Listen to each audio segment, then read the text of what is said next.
Assalamualaikum warahmatullahi wabarakatuh.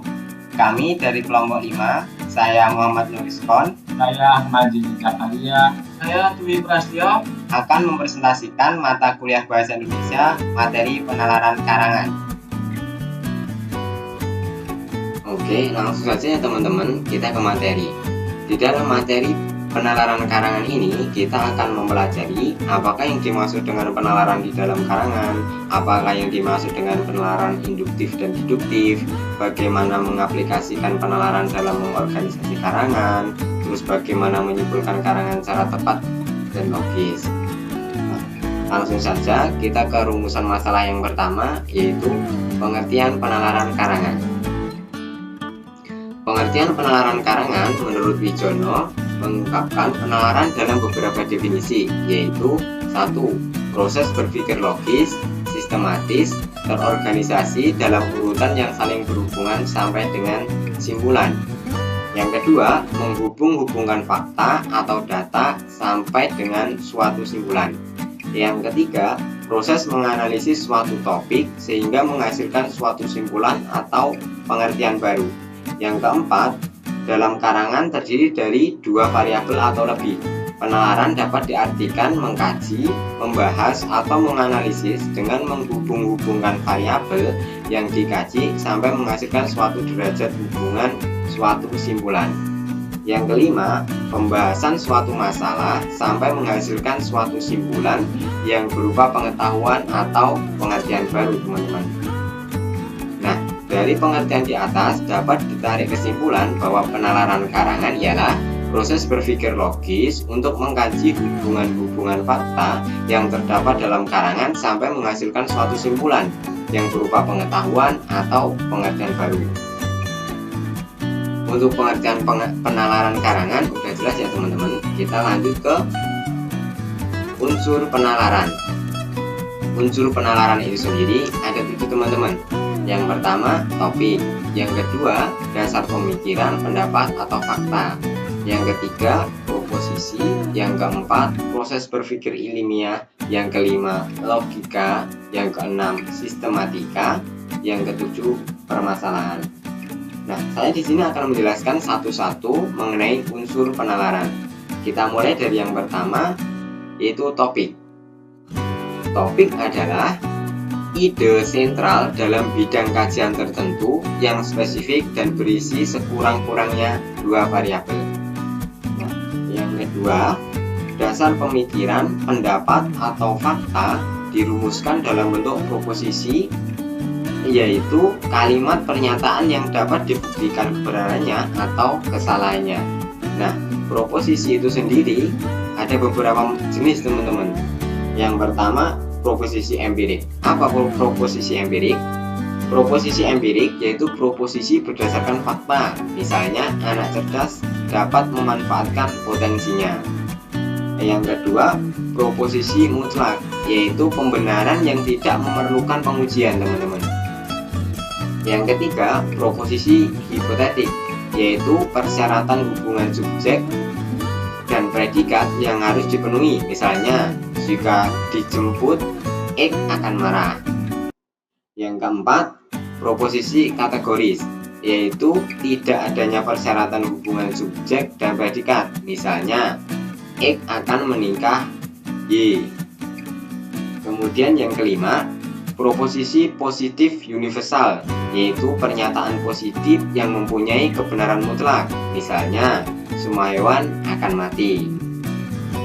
Yang ke-8 yaitu proposisi positif parsial, yaitu pernyataan bahwa sebagian unsur pernyataan tersebut bersifat positif. Misalnya, sebagian orang ingin hidup kaya. Nah, itu tadi jenis-jenis proposisi. Kita kembali lagi ke unsur penalaran. Nah, unsur penalaran yang ketiga ada proses berpikir ilmiah.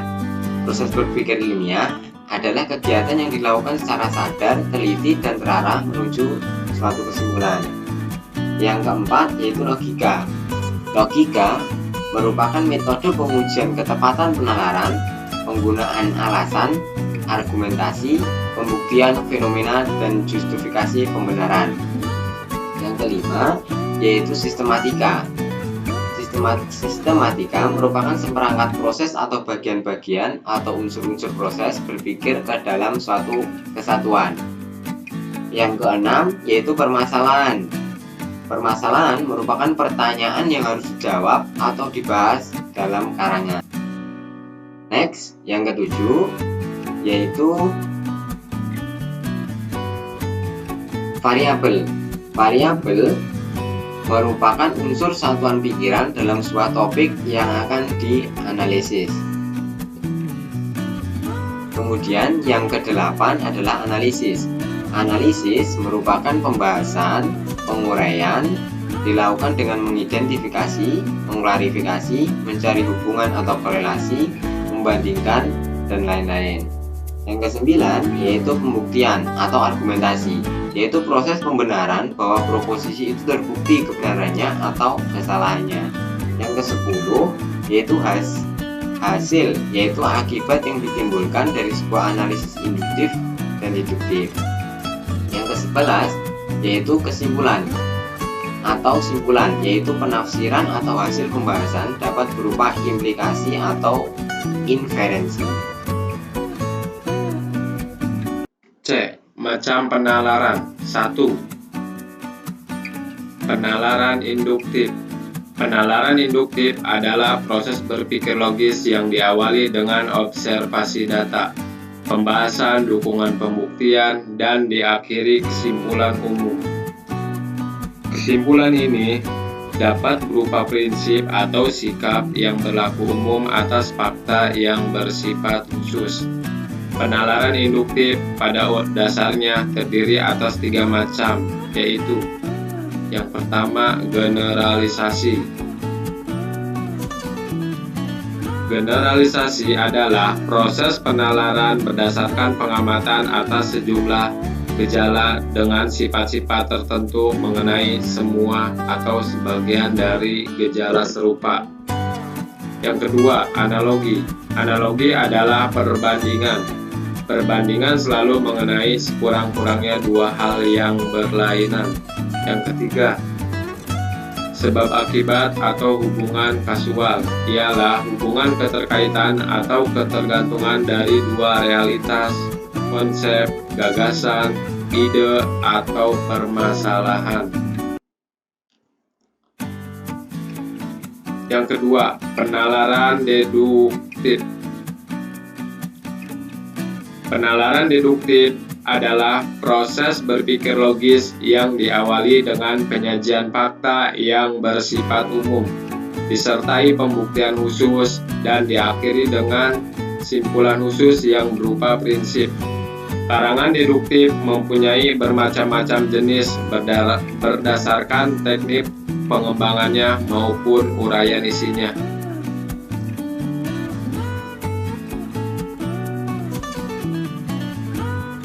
Dalam karangan laporan penelitian deduktif kuantitatif ditandai dengan penggunaan angka kuantitatif yang bersifat rasional.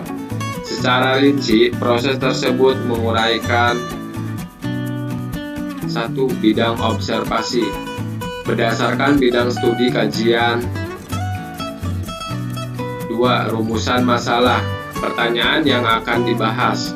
3. Kerangka teori, berisi pada pembahasan variabel. 4. Tujuan, tahap kegiatan yang hendak dicapai. 5. Rumusan hipotesis dan penjelasannya. 6. Deskripsi data diperlukan untuk pengujian hipotesis. 7. Desain penelitian, metode penelitian, proses pengumpulan data, pengolahan hasil analisis data sampai dengan simpulan.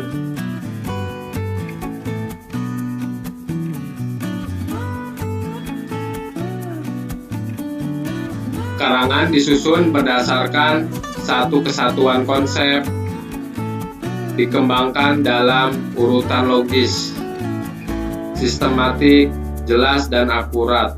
Urutan dapat disusun berdasarkan urutan peristiwa, waktu, ruang, penalaran, induksi, deduksi, sebab akibat, proses, kepentingan, dan sebagainya.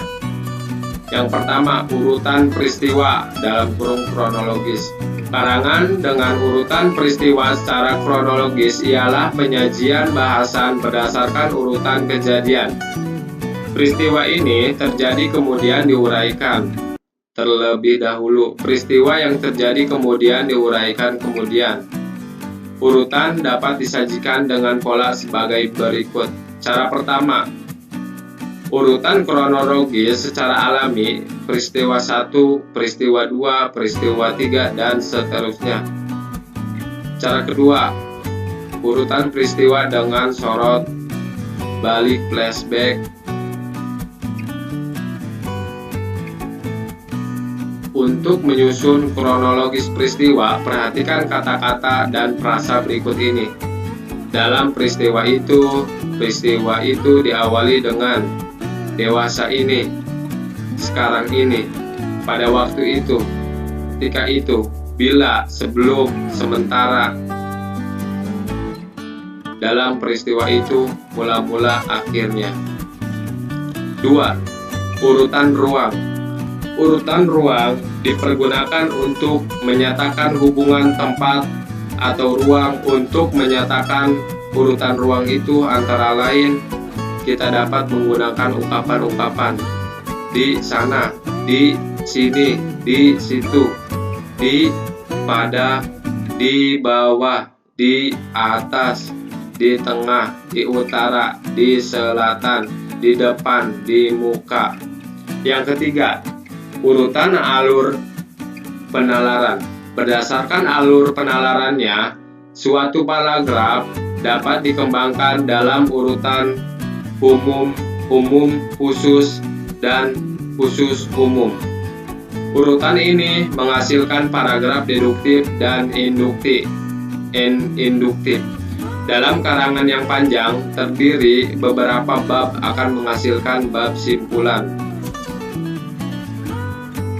Urutan umum, khusus, banyak dipergunakan dalam karya ilmiah. Tulisan yang paragraf-paragrafnya dikembangkan dalam urutan ini secara menyeluruh lebih mudah dipahami isinya. Yang keempat, urutan kepentingan. Suatu karangan dapat dikembangkan dengan urutan berdasarkan kepentingan gagasan yang dikemukakan. Dalam hal ini, arah pembicaraannya ialah dari yang paling penting sampai kepada yang paling tidak penting atau sebaliknya. D. Isi karangan. Isi karangan dapat berupa sajian fakta, benda, kejadian, gejala, sifat atau ciri sesuatu dan sebagainya, pendapat atau sikap dan tanggapan, imajinasi, ramalan dan sebagainya. Karya ilmiah berisi ilmu pengetahuan dan teknologi, membahas permasalahan, pembahasan, dan pembuktian. Isi karangan dapat dibagi menjadi 7. Yang pertama adalah generalisasi dan spesifikasi. Generalisasi adalah pernyataan yang berlaku untuk semua atau sebagian besar gejala yang diamati. Contoh ungkapan untuk generalisasi: terbesar, paling besar, semua, setiap, tidak pernah. Ungkapan pendukung seperti cenderung, pada umumnya, sebagian besar. Yang kedua adalah klasifikasi. Klasifikasi adalah pengelompokan fakta berdasarkan atas ciri atau kriteria tertentu. Klasifikasi dapat dibedakan menjadi 2. Yang pertama adalah klasifikasi sederhana, yaitu klasifikasi yang mengelompokkan objek menjadi 2 kelompok. Misal, manusia terdiri dari 2 jenis, yaitu pria dan wanita. Selanjutnya, klasifikasi kompleks, yaitu klasifikasi yang mengelompokkan objek menjadi 3 kelompok atau lebih. Misalnya, manusia dapat dibedakan ke dalam beberapa usia, yaitu balita, usia SD, SMP, SMU, orang dewasa, dan manula. Yang ketiga, perbandingan dan pertentangan. Perbandingan ialah membahas kesamaan dan kemiripan, sedangkan pertentangan ialah membahas perbedaan dan ketidaksamaan. Contoh ungkapan yang digunakan untuk perbandingan yaitu sama dengan, seperti, menyerupai, hampir sama dengan, dan sebagainya. Untuk ungkapan yang sering digunakan untuk pertentangan yaitu berbeda dengan, bertentangan dengan, berlawanan dengan, dan lain sebagainya. Yang keempat, sebab dan akibat. Suatu peristiwa dapat menyebabkan serangkaian akibat, sehingga timbullah serangkaian sebab akibat. Contoh ungkapan yang lazim digunakan dalam sebab dan akibat. Oleh karena itu, akibatnya, sebab, dengan alasan itu, karena, dan sebagainya. 5. Analogi. Analogi adalah bentuk suatu kias persamaan atau perbandingan dua atau lebih objek yang berlainan. Secara garis besar, analogi dapat dibedakan atas 1. Analogi sederhana yang mempunyai ciri mudah dipahami, mencari persamaan dua objek berdasarkan salah satu objek tersebut yang sudah diketahui. Contoh, gadis itu bagaikan bunga mawar di kelas kami. Yang kedua, analogi berupa kiasan. Cirinya sulit dipahami, mencari persamaan dengan menggunakan ungkapan atau kiasan. Contoh, daya pikir mahasiswa itu tajam. Analogi berdasarkan pengungkapan isi. Yang pertama, analogi deklaratif, menjelaskan suatu objek yang belum dikenal berdasarkan persamaannya dengan objek yang sudah dikenal, tidak menghasilkan kesimpulan, tidak memberikan pengetahuan baru. Kata-kata yang digunakan dalam analogi deklaratif adalah bagaikan, laksana, seperti, bagai. Yang kedua, analogi induktif, menjelaskan suatu objek yang dapat memberikan pengetahuan baru, menghasilkan suatu kesimpulan induktif yang khusus. Kesimpulan dapat dijadikan dalam dasar pengetahuan bagi objek yang lain berdasarkan persamaan ciri. Kata-kata yang sering digunakan, maka, dengan demikian, dengan begitu. Yang keenam, isi karangan, yaitu hubungan kasual. Hubungan kasual adalah penalaran yang diperoleh dari gejala-gejala yang saling berhubungan. Misalnya, tembok ditekan, akibatnya bel berbunyi. Yang ketujuh, ramalan dan perkiraan. Ramalan adalah semacam inferensi yang berisi pernyataan tentang sesuatu yang terjadi pada waktu yang akan datang. Contoh kata yang lazim digunakan dalam perkiraan, yaitu memperkirakan atau diperkirakan, ditaksir, sangat mungkin, boleh jadi, anggapan, dan lain sebagainya.